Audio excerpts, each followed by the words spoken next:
Servos de Deus, a buzina tocai, Jesus em breve virá. A todo mundo a mensagem levar, Jesus em breve virá. Apresentamos o programa da Voz da Profecia, uma mensagem de fé e esperança que anuncia a volta do Senhor. Breve virá, Jesus em breve virá.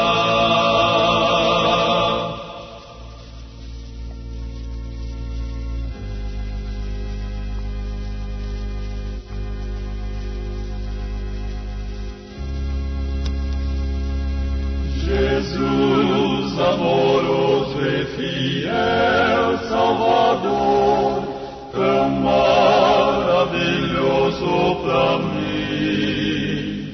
No abrigo da rocha me esconde ao calor e dá-me alegria sem fim.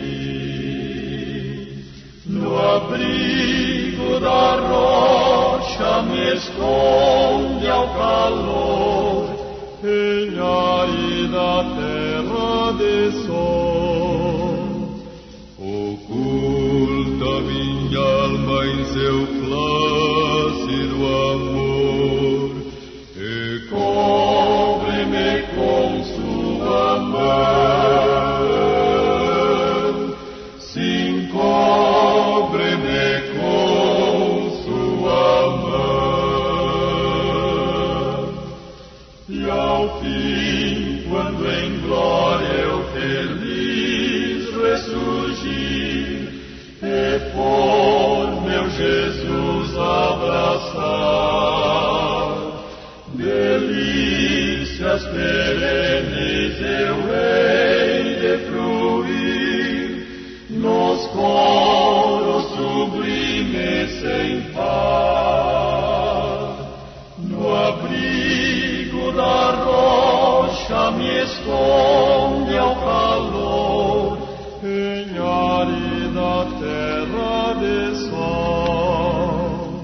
Oculta minha alma em seu plácido amor e cobre-me com sua mão.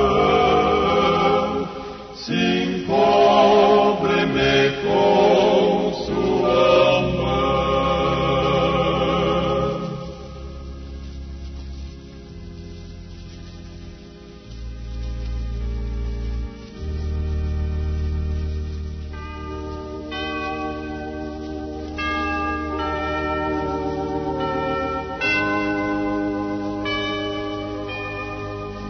Pai nosso que estás nos céus, santificado seja o teu nome. Venha o teu reino. Seja feita a tua vontade, assim na terra como no céu. O pão nosso de cada dia nos dá hoje, e perdoa-nos as nossas dívidas, assim como nós perdoamos aos nossos devedores. Não nos deixes cair em tentação, mas livra-nos do mal, porque teu é o reino, e o poder, e a glória, para sempre.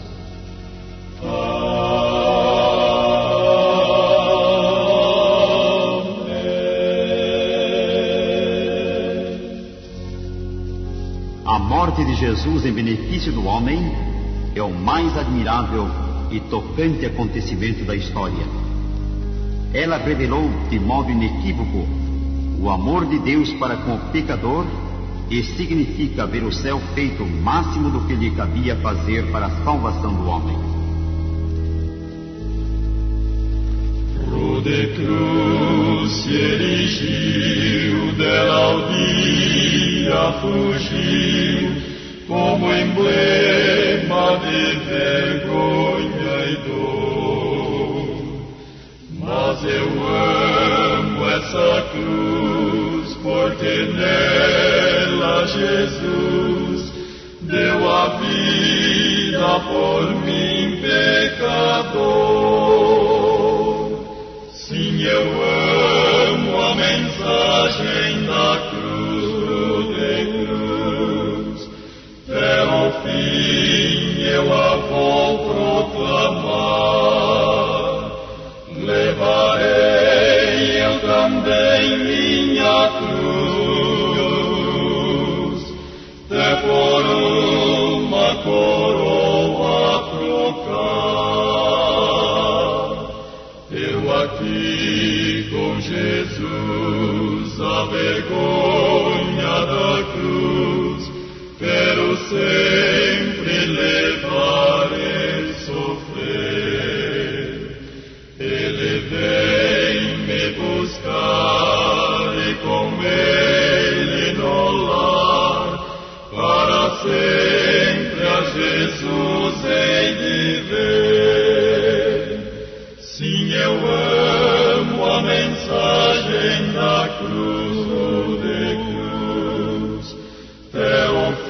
Conosco agora, Roberto Rabelo, que hoje discorrerá sobre o fim do ímpio.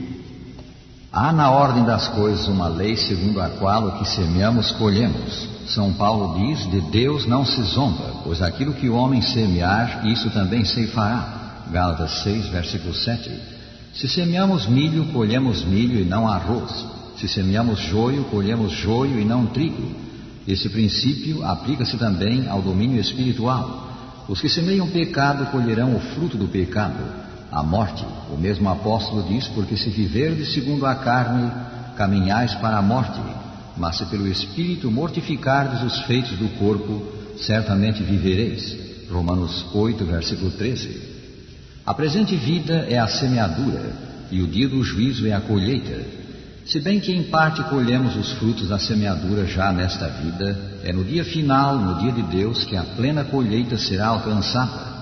Haverá dois destinos, dois fins, o fim do justo e o fim do ímpio. O quadro desses dois fins acha-se pintado nas palavras de Cristo, e irão estes para o castigo eterno, porém os justos para a vida eterna. São Mateus 25, 46. O castigo do ímpio virá pelo fogo. O fogo é o elemento que Deus vai empregar para extinguir o mal. Este mundo de pecado será teatro de universal conflagração. A Escritura diz, mas o dia do Senhor virá como ladrão de noite, no qual os céus passarão com grande estrondo, e os elementos ardendo se desfarão, e a terra e as obras que nela há se queimarão. 2 São Pedro 3, versículo 10. O mesmo quadro é referido por São João no Apocalipse, e chamado Lago de Fogo. Escreveu ele, deu o mar os mortos que nele havia, e a morte e o inferno deram os mortos que neles havia, e foram julgados cada um segundo as suas obras. E a morte e o inferno foram lançados no lago de fogo. Esta é a segunda morte.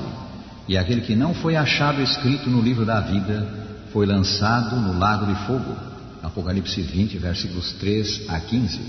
Notemos, o lago de fogo existirá depois do juízo. O castigo do ímpio virá depois do julgamento divino. Será sem fim o sofrimento do ímpio, arderá ele através da eternidade. As Escrituras ensinam que as suas penas não serão eternas. Não seria justo sofrer um homem a eternidade inteira por males praticados durante sua curta existência no mundo. Não haveria relação entre a culpa e a pena. Tão grande desproporção entre o pecado e o castigo implicaria vingança divina, e isso destoa da ideia de Deus que nos dão as Escrituras. Como então entender expressões tais como fogo eterno, fogo inextinguível, que encontramos no Sagrado Livro referentes ao fogo a que será lançado o ímpio? A devida interpretação do sentido dessas expressões só pode ser conseguida à luz do uso que delas faz a própria Escritura Sagrada. Tomemos a expressão fogo eterno. Em São Mateus 25, 41 lemos, então o rei dirá também aos que estiverem à sua esquerda, apartai-vos de mim, malditos, para o fogo eterno, preparado para o diabo e seus anjos. Segundo essa escritura, os ímpios serão lançados no fogo eterno.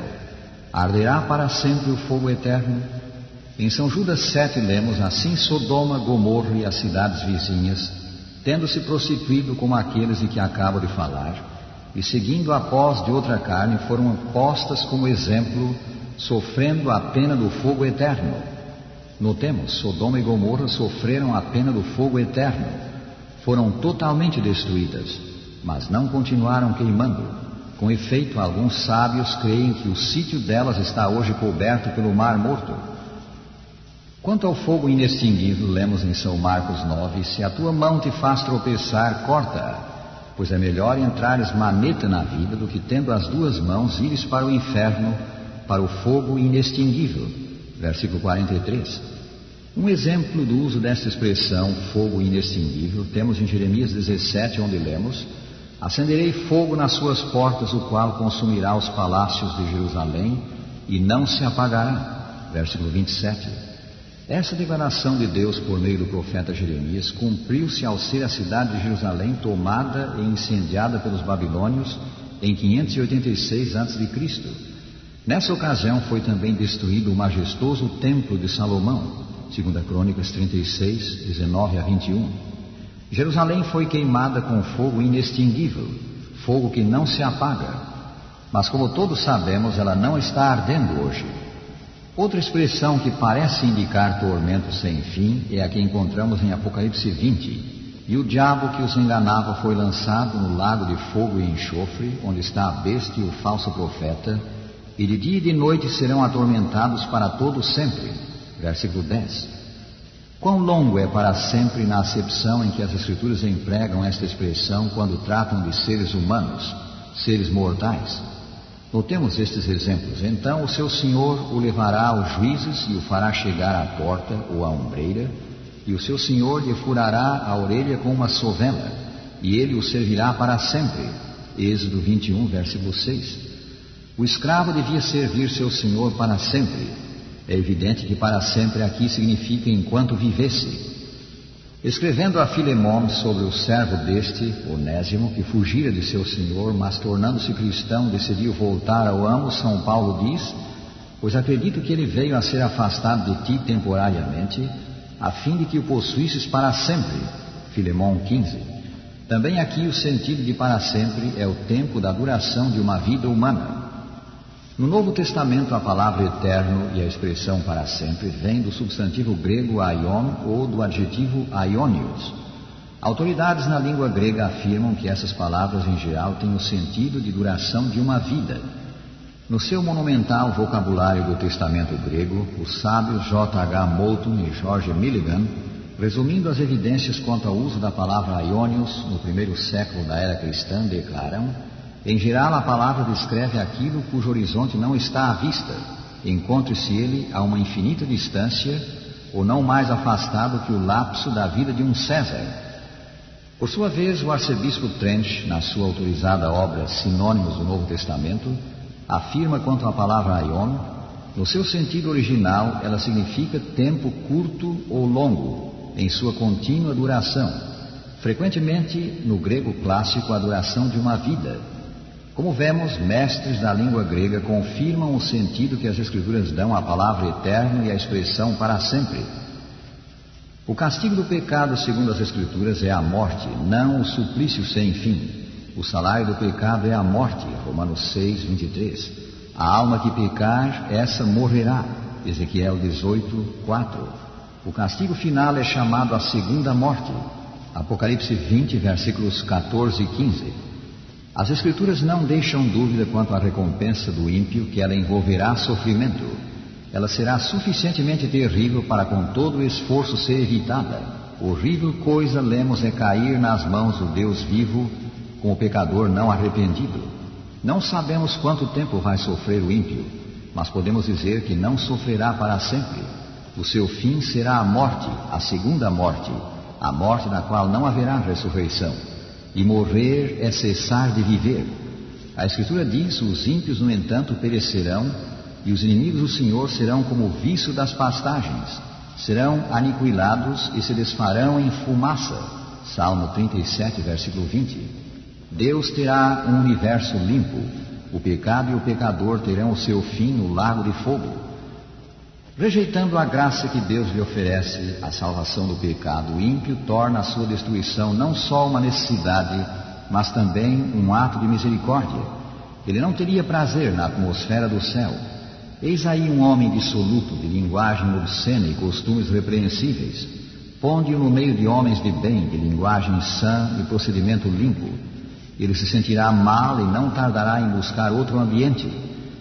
Poderiam aqueles cuja vida foi empregada em rebelião contra Deus ser subitamente transportados para o céu, unir-se à multidão celestial e participar de seus cânticos de louvor? Poderiam suportar a glória de Deus e do Cordeiro? Não, absolutamente. A pureza, santidade e paz dali lhe seriam uma tortura. A glória de Deus seria um fogo consumidor. Almejariam fugir daquele santo lugar. Receberiam alegremente a destruição, para que pudessem esconder-se da face daquele que morreu para os remir. O destino dos ímpios se fixa por sua própria escolha. Sua exclusão do céu é espontânea da sua parte e justa e misericordiosa da parte de Deus. Nas Escrituras, a destruição do ímpio é chamada obra estranha, Isaías 28, versículo 21. Ela é obra contrária aos sentimentos de Deus, estranha ao seu modo de agir. Deus não se compraz no sofrimento, não se compraz em tirar a vida. O seu prazer está em salvar, em preservar a vida. Mas Ele é também um Deus de justiça que não inocenta o culpado. A quantos estão no pecado, Deus faz o tocante anúncio e apelo: vivo eu, diz o Senhor Jeová, que não tenho prazer na morte do ímpio, mas em que o ímpio se converta do seu caminho e viva. Convertei-vos, convertei-vos dos vossos maus caminhos, pois por que razão morrereis? Ezequiel 33, versículo 11. O seu amor para com os pecadores foi demonstrado em dar o seu Filho para salvar-nos. Mas Deus prova o seu amor para conosco pelo fato de ter Cristo morrido por nós, sendo nós ainda pecadores. Romanos 5, versículo 8. Quão maravilhoso é Deus, quão digno de ser amado, obedecido. E este Deus de amor está interessado em ti, rádio ouvinte, para te fazer seu filho. Ele diz: eis que estou à porta e bato. Se alguém ouvir a minha voz e abrir a porta, entrarei em sua casa e cearei com ele e ele comigo. Apocalipse 3, versículo 20. Certo rapaz rebelou-se contra o pai e, depois de lhe dar muitos desgostos, fugiu de casa. Embora fosse muitas vezes convidado a voltar ao lar, ele persistentemente recusou fazê-lo. Um dia ele foi informado do falecimento do pai e convidado para assistir ao enterro. O seu primeiro impulso foi não comparecer, mas depois mudou de opinião e resolveu atender o convite em sinal de respeito à memória de um bom homem. O rapaz assistiu ao funeral e, após o mesmo, acompanhou os familiares à casa. Mas o seu coração estava tão frio e duro como sempre. Ao ser, porém, aberto e lido o testamento, ele viu com surpresa que o pai o fizera herdeiro de seus bens, legando-lhe tanto quanto legara aos demais filhos que sempre o honraram. Ao ver que o pai o amava mesmo em face de sua ingratidão, o rapaz foi profundamente tocado, arrependeu-se e voltou ao caminho do bem. Rádio ouvinte, se ainda não estás servindo ao Senhor, lembra que Ele te ama e te quer livrar da perdição. Na pessoa de Cristo, seu santo Filho, Ele bate à porta do teu coração, agora mesmo pedindo entrada. Abre-lhe a porta, recebe-o e serás feito um herdeiro da vida. Quem está à porta esperando, com paciência abrir, pede apenas entrada, a voz que estou a ouvir. Em doces tons eu ouço, ó, deixa-me entrar. Se hoje abrires a porta, contigo vou morar. Tanto amor me espera por minha decisão, há de fazer sem entrada, teremos perdão em vão. Eis doces com Deus ouço, podem chamar. Se abrir a casa, contigo vou morar. Meu coração vou abrir-lhe, hoje de par em par, mesmo que em dor me corrija, com Ele vou morar. Em doces tons eu ouço, oh, deixa-me entrar. Se hoje abrires a porta, contigo vou morar. Finalizando, dizemos: o Senhor te abençoe e te guarde. O Senhor faça resplandecer o seu rosto sobre ti e tenha misericórdia de ti. O Senhor sobre ti levante o seu rosto e te dê a paz.